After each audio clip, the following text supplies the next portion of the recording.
Visit the mile-long Wharf, DC for shopping, dining and entertainment along the banks of the Potomac River.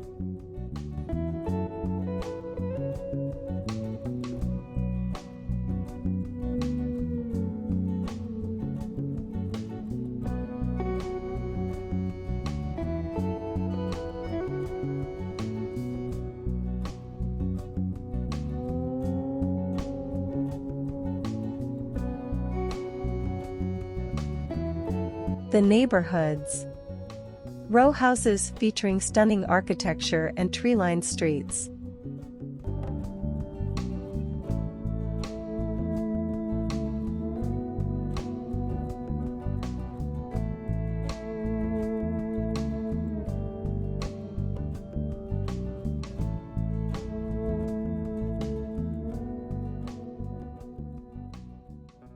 The National Museum of the American Indian.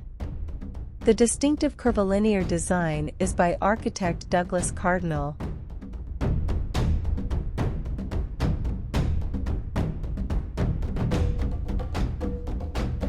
Here you can find the National Native American Veterans Memorial.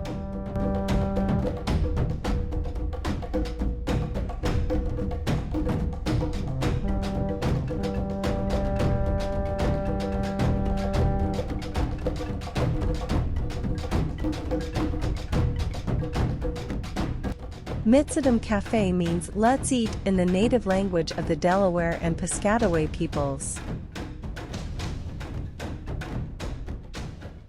The Zuni Olla Maidens. This New Mexican dance group performs with fragile water jars, or ollas, balanced on their heads.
We pay homage to our ancestral women who centuries ago used to carry water in really big pottery, bigger than what we carry. They're called olla, from the Spanish word which means pottery jar.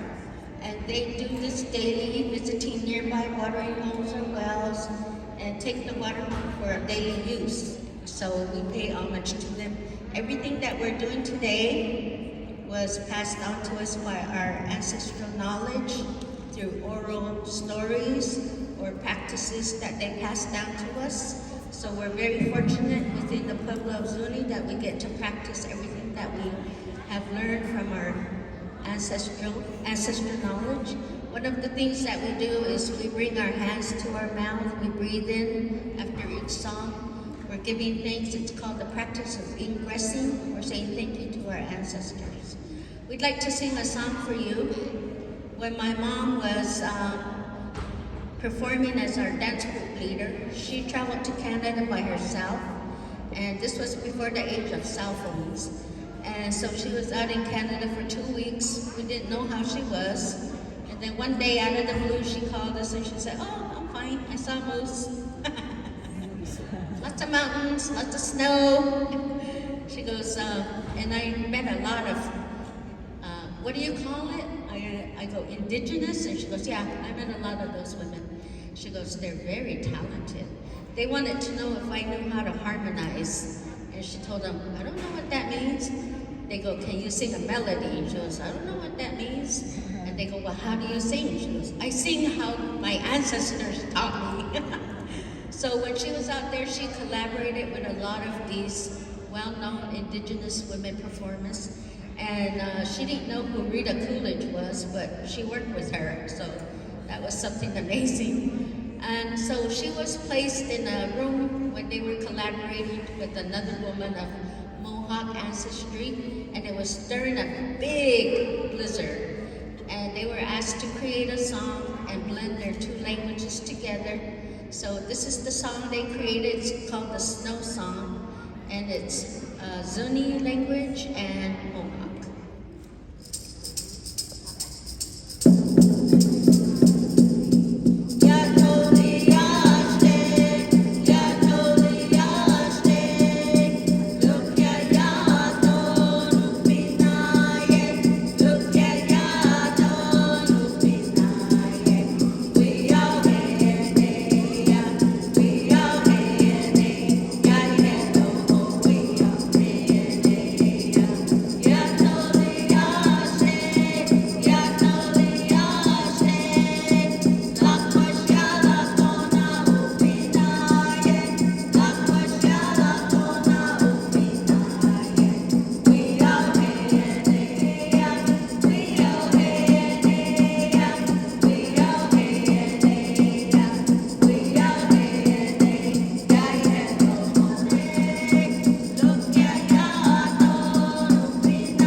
Considered regalia, they're not costumes. The reason why we call them that, because they're such an integral part of our daily lives. We wear them constantly. We wear them for graduations, for weddings, for special events. If the kids are celebrating Indigenous Day, they wear them. They dance the social dances that they're allowed to. And we also wear these pieces of clothing and our jewelry when we leave this earth. So our ancestors gifted us with a lot of beautiful things. One of the things that they always believed from centuries ago is that you create beauty in your life through all aspects, your art, your songs, your dances, your jewelry, your dress, the way you present yourself to people, and that's one of the things that we want to share with our audience members.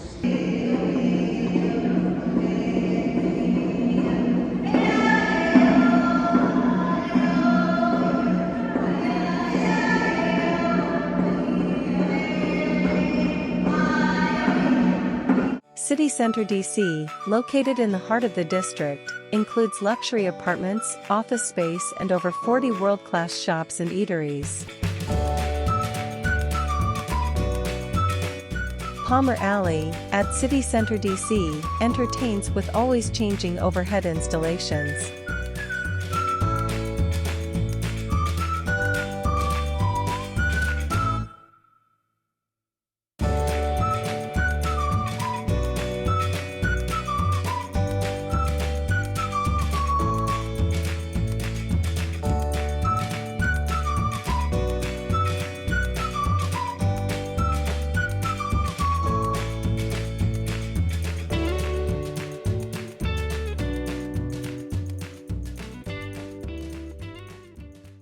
The Apple Store at the Carnegie Library on Mount Vernon Square.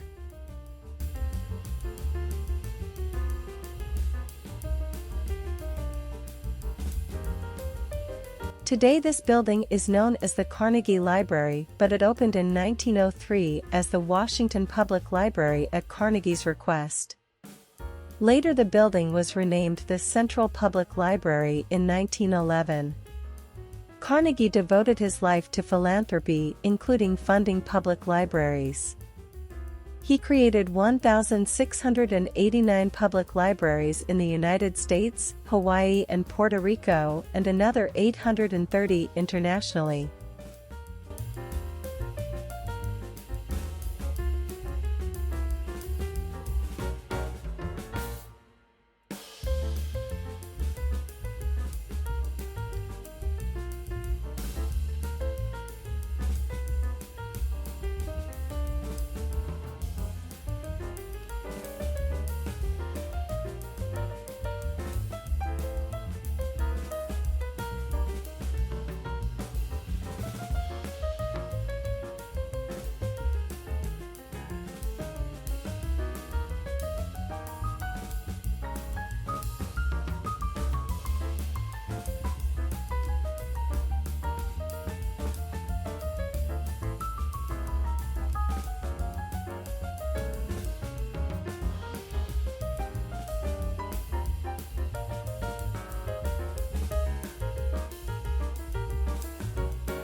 This circuit camera number 10 was used by Capital Photo Service photographers to create panoramic images. Patented in 1906, the number 10 indicated the 10-inch height of the film used. The camera was motorized, mounted on gears on a tripod and moved in an arc of up to 360 degrees. Film moved across the open shutter as it rotated. The Central Public Library was a convenient gathering place for groups coming to Washington. In this 1913 panoramic photograph, the Baltimore chapter of the Just Government League posed on the library plaza. They were joining the woman suffrage procession, a protest set for March 3, the day before the inauguration of Woodrow Wilson as president. The more than 5,000 women and men who demanded votes for women that day were met on Pennsylvania Avenue by a large and often hostile crowd.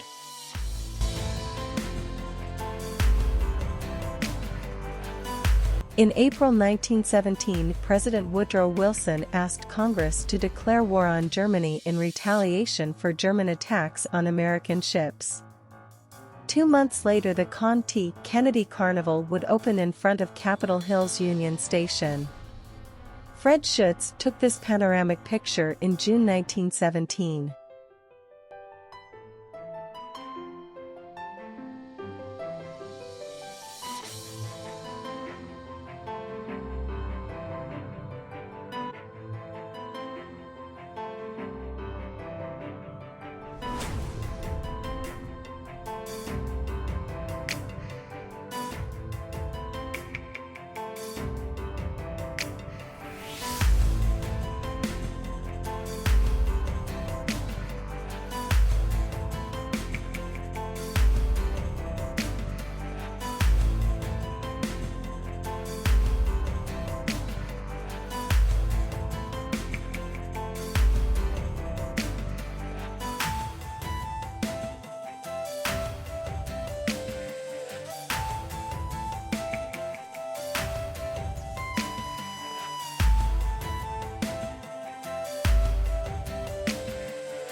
A little slice of Parisian happiness in a trendy area of DC, Le Diplomat makes you feel like you are at a French bistro in Paris.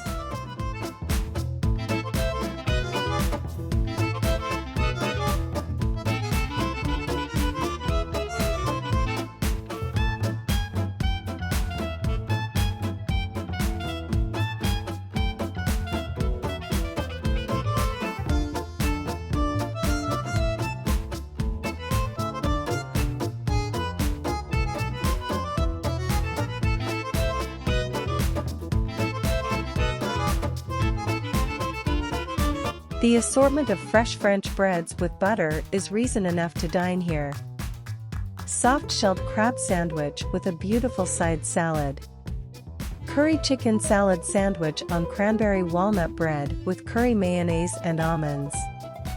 Warm shrimp salad with lemon beurre blanc and avocado. Onion soup gratin.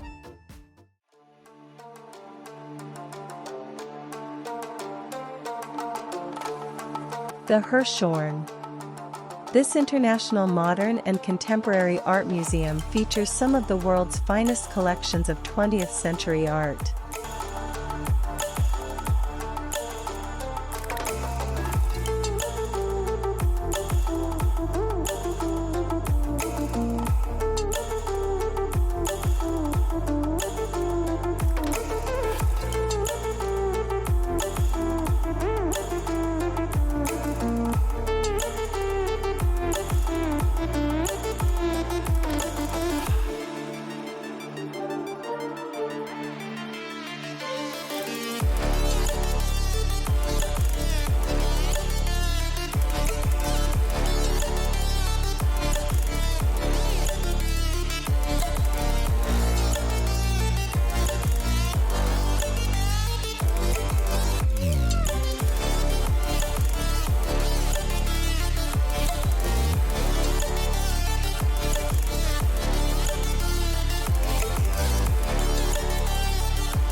Completed in April 1908, architect Daniel H. Burnham incorporated classical elements into the design of Union Station, such as the Arch of Constantine and the vaulted spaces of the Baths of Diocletian.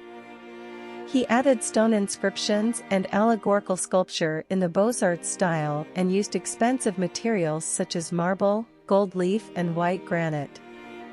Louis St. Gaudens, an American sculptor, designed the statues of Roman legionnaires inside and outside of Union Station.